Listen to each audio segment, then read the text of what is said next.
dalam kitab Hawashi Syarwani ala Tuhfal Muhtaj. Hawashi Syarwani itu kitabnya Al-Imam Syarwani. Tuhfal Muhtaj itu kitabnya Al-Imam Ibnu Hajar Al-Haytami, yang dimana Tuhfal Muhtaj adalah syarah daripada kitab Minhajut Talibin Al-Imam Nawawi. Jadi kalau ente orang belajar fikih, ada namanya matan, ada namanya syarah, ada namanya hawashi. Matan itu isi, syarah itu penjelasan daripada matan, hawashi penjelasan lebih rinci daripada syarah. Jadi matan diberi syarah, syarah diberi hawashi.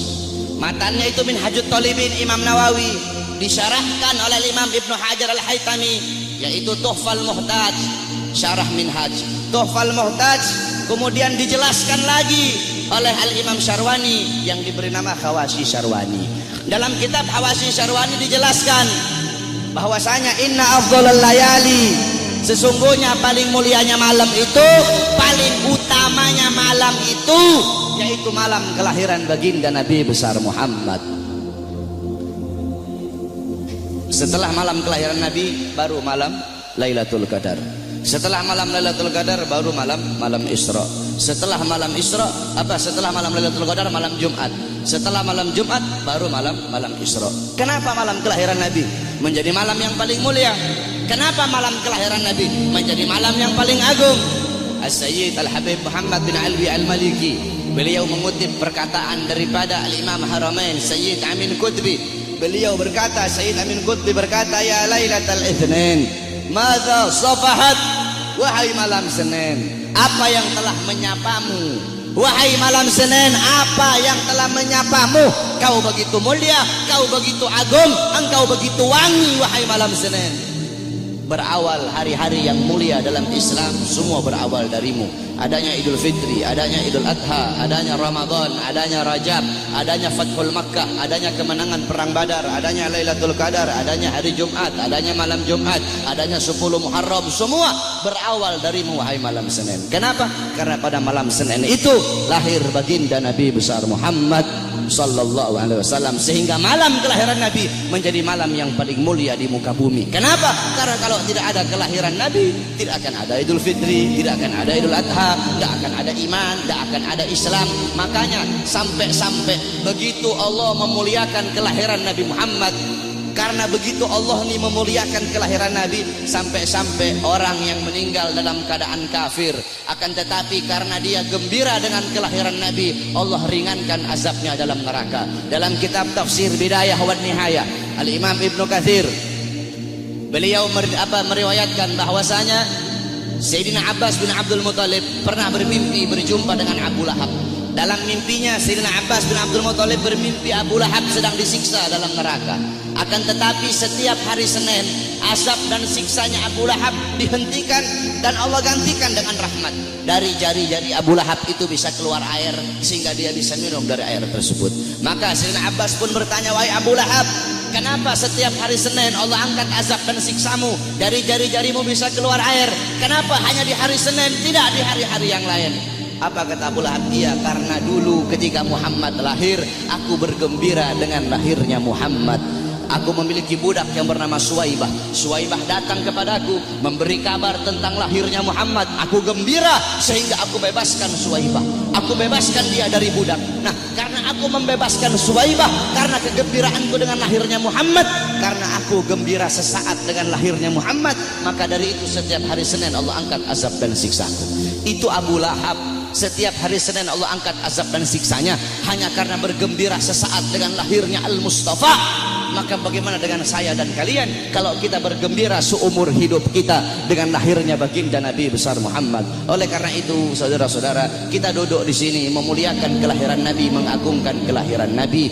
Ini suatu perbuatan yang mulia. Tetapi banyak juga golongan-golongan di luar sana, banyak golongan-golongan yang mulut kotornya berani mengatakan bahwasanya orang-orang yang duduk di maulid itu mereka telah berbuat dosa besar. Maulid itu adalah bid'ah dalalah, maulid itu bid'ah yang sesat, maulid itu sumber kesyirikan, maulid itu sumber kekafiran. Banyak golongan-golongan di luar sana yang berkata seperti itu. Ini golongan-golongan yang bodoh, golongan-golongan yang goblok, golongan-golongan yang dungu, tidak ngerti kaidah fikih, tidak ngerti takhrij hadis, tidak ngerti mustalah hadis. Baru belajar beberapa tahun di Arab Saudi, pulang baru punya jenggot 8 lembar 9 lembar, sudah berani menyesat-nyesatkan orang yang duduk di majelis maulidnya Nabi Muhammad sallallahu alaihi wasallam. Saudara-saudara, kalau kita mau lihat bid'ahnya, luarnya ya bid'ah, luarnya bid'ah, luarnya covernya bid'ah, covernya ini sesuatu yang baru, tetapi intisari, lubabnya, intisari yang ada dalam peringatan maulid ini bukanlah sesuatu yang bid'ah. Tadi di maulid, tadi dibacakan Quran. Apakah membaca Quran sesuatu yang bid'ah?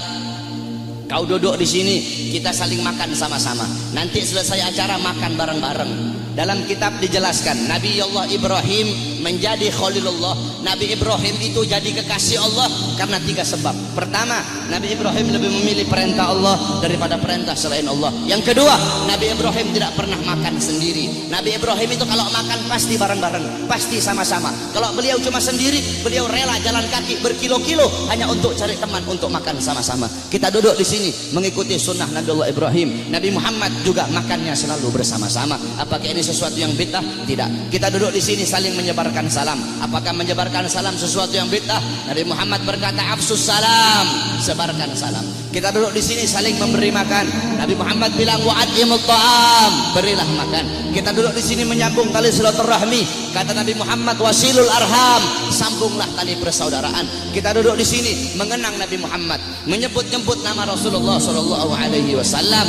Bukankah dalam hadis riwayat Ad-Dailami dalam kitab musnad beliau, yaitu kitab yang bernama Al-Firdaus, qala Rasul dzikrul anbiya minal ibadah, mengingat para nabi, mengingat para rasul itu adalah ibadah. Dzikrus sholihin minal kafarah, dzikrul maut minas sadaqah, wa dzikrul kubur yuqarribukum minal jannah. Kata Nabi Muhammad, mengingat para nabi, mengingat para rasul, menyebut-nyebut nama mereka itu adalah ibadah. Kita duduk di sini menyebut Nabi Muhammad, mengingat Nabi Muhammad, mengenang Nabi Muhammad, membaca sirah beliau, tarikh beliau agar bisa mengambil iktibar, mengambil pelajaran dari kisah hidup beliau.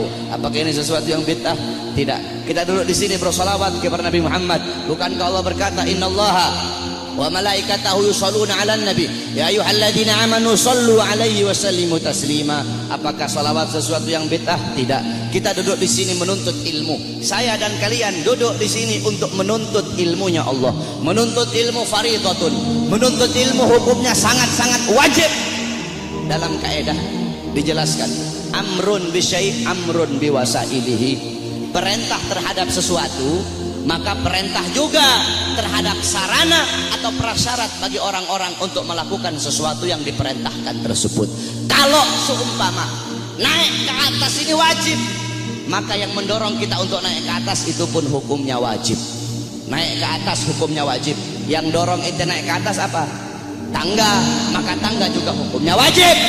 Kalau ente naik ke atas hukumnya sunnah, maka tangga juga hukumnya jadi sunnah.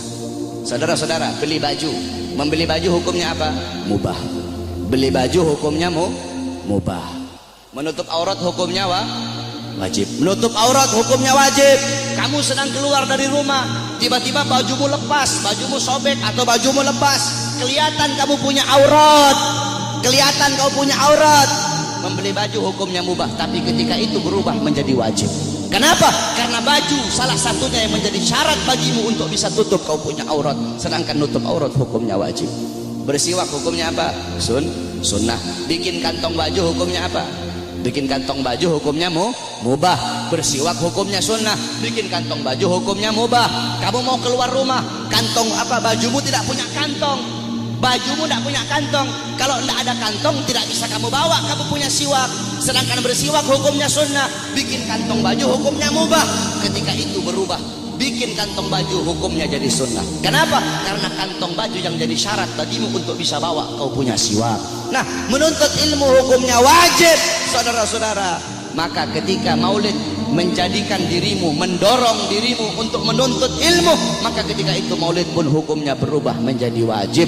Kalau maulid mendorong engkau untuk sedekah, sedekah hukumnya sunnah, maka maulid juga hukumnya menjadi sunnah. Bersolawat hukumnya sunnah, maka ketika itu maulid mendorong kau untuk bersolawat, maka maulid juga hukumnya menjadi sunnah. Oleh karena itu nanti wasiat saya, kalau nanti ada yang nanya kepada kalian semua, kenapa kamu merayakan maulid Nabi Muhammad? Jawab, saya merayakan maulid Nabi untuk memuliakan dan mengagungkan kelahiran Nabi. Siapa yang suruh memuliakan kelahiran Nabi? Siapa yang suruh mengagungkan kelahiran Nabi? Yang suruh adalah Allah. Ayat tadi itu, qul bi fadlillah wa bi rahmati fabidzalika falyafrahu. Katakanlah dengan anugerah dan rahmat Allah, dengan rahmat itu fayafrahu, gembira kalian, senanglah kalian dengan adanya karunia dan rahmat Allah Subhanahu wa taala. Saudara-saudara, ada beberapa ibadah yang sengaja dikaitkan dengan sejarah. Contohnya haji. Haji itu ibadah wajib, sengaja dikaitkan dengan sejarah Nabi Allah Ibrahim, mulai dari wukuf, tawaf, sa'i, melempar jumrah, sehingga ibadah haji menjadi ibadah wajib. Berpuasa pada tanggal 10 Muharram. Berpuasa pada tanggal 10 Muharram itu sengaja dikaitkan dengan sejarah Nabi Musa alaihi salam. Ketika Rasulullah nanya sama Yahudi Madinah, kenapa kalian berpuasa pada tanggal 10 Muharram? Kata Yahudi Madinah, karena kami bersyukur atas selamatnya Nabi Musa dari kejaran tentara Fir'aun. Apa kata Rasulullah? Nahnu ahaqqu bi Musa minkum. Kami lebih berhak atas Musa daripada kalian. Rasul pun memerintahkan para sahabat untuk berpuasa pada tanggal 10 Muharram, sehingga berpuasa pada 10 Muharram menjadi ibadah sunnah. Saudara-saudara, para ulama mengatakan, jikalau perhatikan kata-kata ini, jikalau berpuasa pada tanggal 10 Muharram menjadi ibadah sunnah karena bersyukur atas selamatnya Nabi Musa, maka bagaimana dengan terselamatkan seluruh alam semesta ini berkat adanya Nabi Muhammad? Selamat Nabi Musa, kalian bersyukur dengan berpuasa di tanggal 10 Muharram. Maka bagaimana dengan terselamatkan seluruh alam semesta berkat Nabi Muhammad sallallahu alaihi wasallam. Saudara-saudara, kita ini udah telat. Saya dan kalian udah telat, saudara-saudara. Yang pertama kali memuliakan kelahiran Nabi, yang pertama kali mengagungkan kelahiran Nabi adalah Allah Subhanahu wa taala. Tetapi Allah punya cara lain. Cara Allah tidak sama dengan cara kita. Cara kita memuliakan hari kelahiran Nabi, duduk di sini, undang para ulama, para habaib, para kiai, minta nasihat dari beliau-beliau, bersolawat, baca maulid. Itu cara kita. Tapi Allah punya cara sendiri. Bagaimana cara Allah memuliakan kelahiran Nabi? Yang pertama kali memuliakan kelahiran Nabi itu Allah, bukan manusia, bukan malaikat, Allah Subhanahu wa taala. Bagaimana caranya Allah memuliakan kelahiran Nabi? Dalam kitab Qisasul Anbiya dijelaskan. Kita semua tahu Nabi Muhammad lahir pada hari Senin, pada tanggal 12 Rabiul Awal, pada tahun gajah, amal fil. Wa summiya ama wiladati amal fil. Dinamakan tahun kelahiran beliau itu tahun gajah, li'anna malikal Habasyah, karena raja Habasyah mengutus tentara-tentara yang menaiki gajah yang besar. Untuk apa? Lihadmil Ka'bah, untuk merusak Ka'bah, untuk menghancurkan Ka'bah. Tapi Allah punya rencana lain. Allah mengutus burung ababil dari neraka Sijil. Satu ekor burung bawa 2 buah batu, 3 buah batu. 1 batu di mulutnya, 2 batu ditaruh di kakinya. Dengan izin Allah itu burung terbang. Allah perintahkan untuk melemparkan itu batu di atas kepala tentara gajah. Ketika itu batu jatuh di atas kepala tentara gajah, tembus sampai ke kaki. Saudara-saudara, Allah hancurkan pasukan gajah. Kenapa Allah hancurkan pasukan gajah? Ikraman, untuk memuliakan dan mengagungkan kelahiran baginda Nabi besar Muhammad sallallahu alaihi wasallam. Padahal bagi Allah tidak mustahil. Kalau Allah mau hancurkan pasukan gajah sebelum mereka nyerang, bisa Allah hancurkan. Tapi kenapa Allah hancurkan ketika mereka menyerang Ka'bah? Untuk memuliakan kelahiran dan keagungan, untuk mengagungkan kelahiran baginda Nabi besar Muhammad. Siapa saudara-saudara yang merobohkan istana Romawi? Ketika Nabi Muhammad lahir, istana Romawi roboh. Siapa yang robohkan? Allah. Kenapa Allah robohkan istana Romawi di hari lahirnya Nabi? Padahal tidak mustahil. Kalau Allah mau robohkan sebelum Nabi Muhammad lahir, bisa. Bisa bagi Allah. Allah merobohkan sebelum Nabi Muhammad lahir, bisa. Tapi kenapa Allah robohkan di hari lahirnya Nabi? Ikraman, untuk memuliakan dan mengagungkan kelahiran baginda Nabi besar Muhammad. Siapa yang memadamkan api Majusi, api yang selama ribuan tahun tidak pernah padam? Nabi Muhammad lahir, api Majusi menjadi padam. Siapa yang memadamkan? Allah. Kenapa Allah padamkan api Majusi di hari lahirnya Nabi? Kok tidak di hari-hari sebelumnya?